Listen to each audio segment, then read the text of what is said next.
சும்மா கோவிட்ல இருக்கும்போது என்ன பண்ணுறதுன்னு தெரியாமல் ஷெல்லில் ஏதாவது சும்மா பண்ணேன், கப்பு பண்ணேன். அது அப்படியே இப்போ என் ஃபுல் டைமே ஆகிப்போச்சு இப்போ. அப்புறம் ஒவ்வொன்றா அப்டேட் பண்ணிகிட்டே இருக்கேன். என்னென்ன பண்ணலாம், பிளாஸ்டிக்கில் என்னென்ன இருக்கோ அதை அப்படியே ஷெல்லில் பண்ண முடியுதான்னு பார்க்குறேன். நான் மிஸ்டர் கோகோஸுங்கிற இதில் கோகனட் ஷெல் கிராஃப்ட்ஸ் எல்லாம் பண்ணிகிட்ருக்கேன். கைவினை பொருட்கள் எல்லாம். இப்போது கடந்த 5 வருஷமாக நான் இது பண்ணிகிட்ருக்கேன். ஃபுல் டைமாக இதுதான் பண்ணிகிட்ருக்கேன். இப்போது ஆர்ட் ஸ்ட்ரீட்டில் ஸ்டால் வச்சு எல்லாத்துக்கும் தெரிகிற மாதிரி இது பண்ணிகிட்ருக்கேன். இப்போ சவுத் சைடு ஃபுல்லாக ஓரளவுக்கு இது ட்ரெண்டிங்காக போயிட்டுருக்கு. பழசெல்லாம் திருப்பி கொண்டு வர மாதிரி.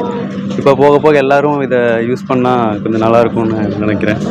அதுக்கு உண்டான ட்ரை பண்ணிகிட்ருக்கேன். இப்போது ஷெல்லில் கப்பு, பவுலு அந்த மாதிரி பண்ணிகிட்ருக்க இப்போது கார்விங் வேலைக்கு வந்திருக்கேன். மொமெண்டோ கொடுக்குற மாதிரி, name badge, fridge magnet, soap வைக்க, டூத் பேஸ்ட்டு, ப்ரெஷ்ஷு அந்த மாதிரி வைக்கிற எல்லா பிளாஸ்டிக் சாதனமெல்லாம் இப்போ ஷெல்லில் பண்ணுற மாதிரி நான் புதுசாக இது பண்ணிகிட்ருக்கேன். நான் இப்போது பிளான்ட் ஸ்பாட்டு என்னென்ன பிளாஸ்டிக் இருக்கோ அதெல்லாம் இப்போது ஷெல்லில் இது பண்ணுறேன். புதுசாக நேம் பேட்ஜு, இப்போ இதெல்லாம் பிஸ்னஸ்க்கு யூஸ் பண்ணுற மாதிரி பேட்ஜு, அப்புறம் மொமெண்டோ கொடுக்குற மாதிரி இப்போ அதெல்லாம் தான் கொஞ்சம் எல்லாத்துக்கும் தெரிகிற மாதிரி இருக்கும்.